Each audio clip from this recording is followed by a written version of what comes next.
Hi, my name is Andrew Roberts, and this is my presentation on POP3S and SMTPS.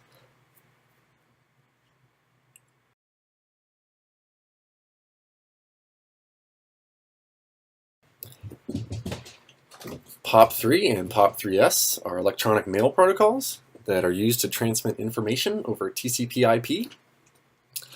POP3 is unencrypted, whereas POP3S is the encrypted version of POP3. Encryption happens using TLS and SSL to encrypt the information at the transport layer.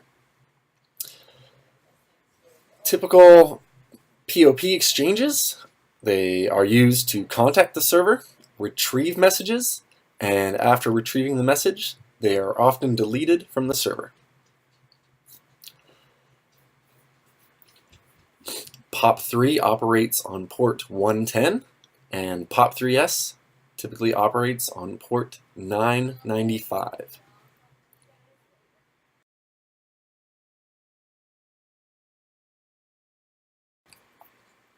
SMTP is also an electronic mail transfer protocol. It provides security and authentication by using TLS and SSL at the transport layer to encrypt traffic that is used to communicate between the server and client.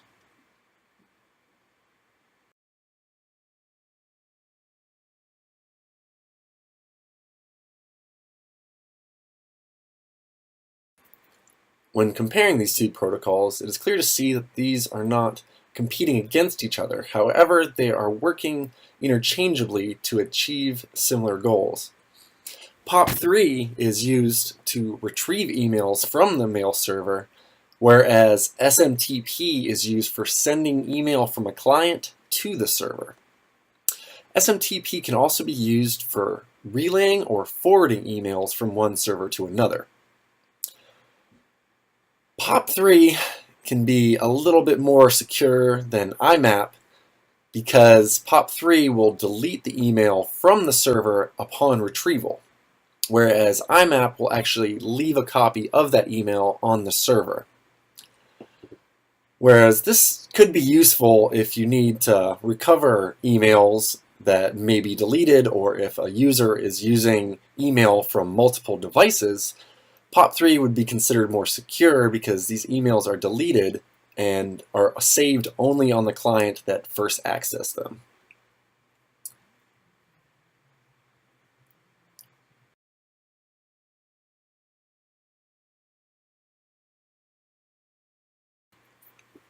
The best way to secure POP3 is to enforce the use of encryption.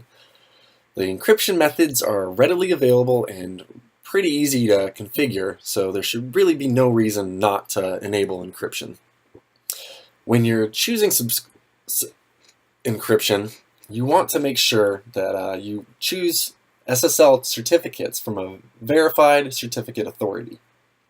If you have to, you can pay the certificate authority to ensure that they're a valid and reputable source. It's also a good idea when securing POP3 to set the server to reject bad connections and spam messages by requiring a valid HELO or EHLO command from a fully qualified domain name. It is also a good practice to disable the verify command. This verify command is capable of releasing specific information about what accounts exist on the system by allowing an attacker, per se, to ask the server to verify if an account exists. By disabling this, you are making it a lot more difficult for an attacker to determine a specific target for a brute force attack.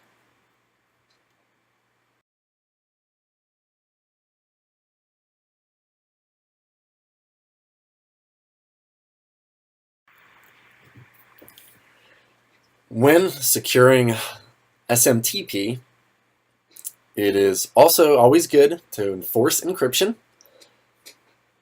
The encryption certificates are readily available and are easy to enable.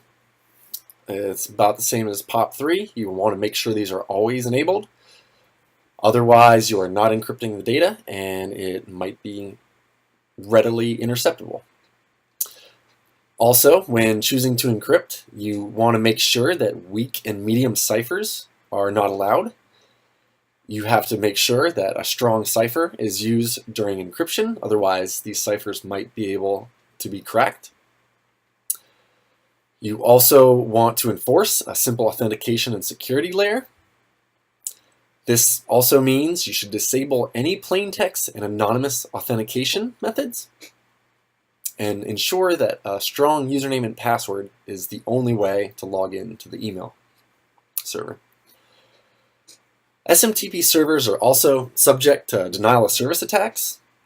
To avoid this, you can limit the total number of connections, total simultaneous connections, and the maximum connection rate that is limited to basically fit the needs of the amount of users that will be using the mail server.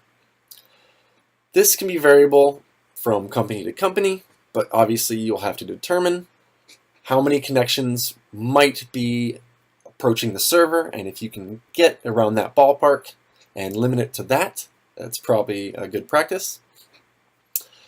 Another vulnerability of SMTP is that they are open to what's called an open relay.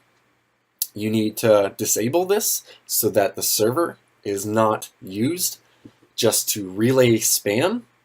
It is a common attack for spam servers to find mail servers that allow relay like this, and they will just use that server to relay their malicious messages as long as this isn't disabled. So it's very important to disable the relay function.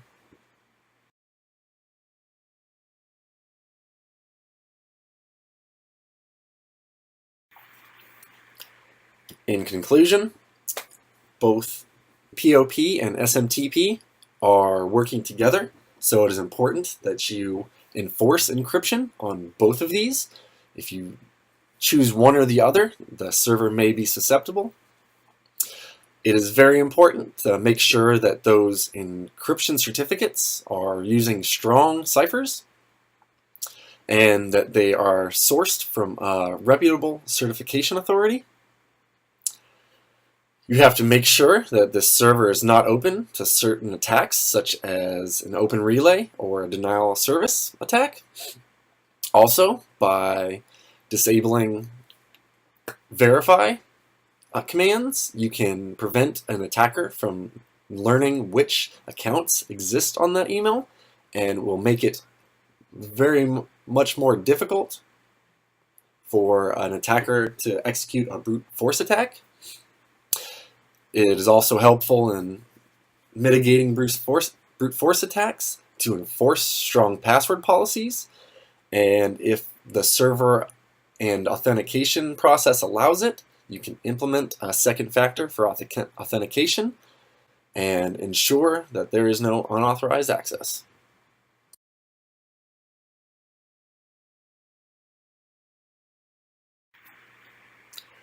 That is the end of my presentation on securing POP3 and simple mail transfer protocol. I would like to thank you for listening to my presentation and have a good day.